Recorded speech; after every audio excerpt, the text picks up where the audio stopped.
نحمده ونصلي على رسوله الكريم اما بعد فاعوذ باللہ من الشیطان الرجیم بسم اللہ الرحمن الرحیم۔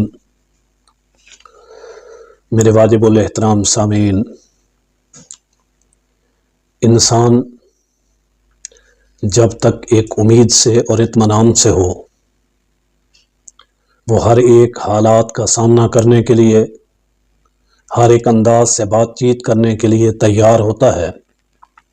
جب اس کی امید ختم ہو جائے، جب اس کے حالات ایسے ہو جائیں کہ کسی طرف سے اسے اطمینان، سکون نہ مل رہا ہو، تو پھر انسان کے منہ میں جو بھی بات آتی ہے وہ اسے باہر نکال دیتا ہے۔ جس کیفیت کے اندر وہ ہوتا ہے وہ اس کا اظہار کر دیتا ہے۔ جب پانے کے لیے کوئی چیز نہ ملے اور کھونے کے لیے کوئی چیز موجود نہ ہو تو وہ حالات سے بے خطر ہو کر ایک شدت غم میں پاگل ہو جاتا ہے۔ اسی طرح انسان کی کیفیات کے مختلف واقعات تاریخ کے اندر بھرے ہوئے ہیں۔ ان میں سے ایک چھوٹا سا واقعہ میں آپ کے گوش گزار کرتا ہوں کہ ایک بادشاہ نے ایک انسان کو کسی جرم میں قتل کا حکم جاری کیا۔ وہ شخص شدت غم میں پاگل ہو گیا اور اس نے بادشاہ کو گالیاں دینا شروع کر دی۔ وہ اس وجہ سے کہ اسے یہ یقین ہو گیا تھا کہ میں جان سے جانے لگا ہوں۔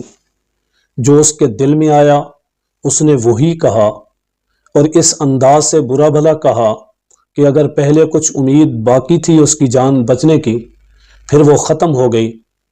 اس وجہ سے کہ جب انسان کے پاس نکلنے کا کوئی راستہ نہ ہو اور جلدی میں انسان تلوار کی نوک کو بھی پکڑ لیتا ہے، اس لیے کہ جب انسان مایوس ہوتا ہے تو اس کی زبان لمبی ہو جاتی ہے۔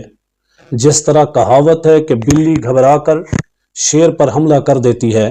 بادشاہ اس وقت اس کے الفاظ سن رہا تھا لیکن وہ اس کی زبان کو نہیں سمجھتا تھا، وہ اس کی زبان سے ناواقف تھا۔ اب وہ گالیاں نکالتا رہا، برا بھلا کہتا رہا، جو کچھ اس کے منہ میں آیا وہ بولتا رہا۔ بادشاہ وقت اب یہ نہ جان سکا کہ یہ میری تعریف کر رہا ہے یا مجھے برا بھلا کہہ رہا ہے، یہ میرے متعلق کیا بول رہا ہے۔ بادشاہ نے اپنے درباریوں سے پوچھا کہ یہ شخص کیا کہتا ہے۔ بادشاہ کے ایک نیک دل اچھے وزیر نے بادشاہ سے کہا کہ یہ آپ کی بہت تعریف کر رہا ہے، یہ آپ کے بارے میں کہہ رہا ہے کہ آپ بہت اچھے ہیں، آپ غصے کو پی جاتے ہیں، آپ لوگوں کو معاف کر دیتے ہیں۔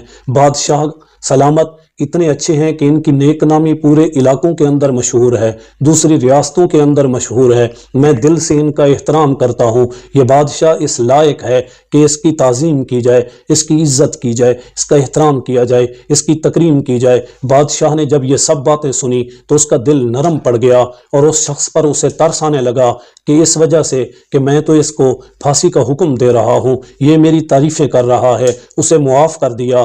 بادشاہ کے جس نیک دل وزیر نے اس شخص کے متعلق یہ کہا تھا، اس کے ایک مخالف وزیر نے جو کہ اس سے حسد کرتا تھا، موقع کے انتظار میں تھا، اس نے بادشاہ کو اس کے خلاف بھڑکاتے ہوئے کہا ہمیں یہ زیب نہیں دیتا ہم بادشاہ کے سامنے جھوٹ کہیں۔ وہ شخص بادشاہ سلامت کو گالیاں دے رہا تھا جبکہ یہ موصوف بادشاہ سلامت کی تعریف کی باتیں کر رہے ہیں۔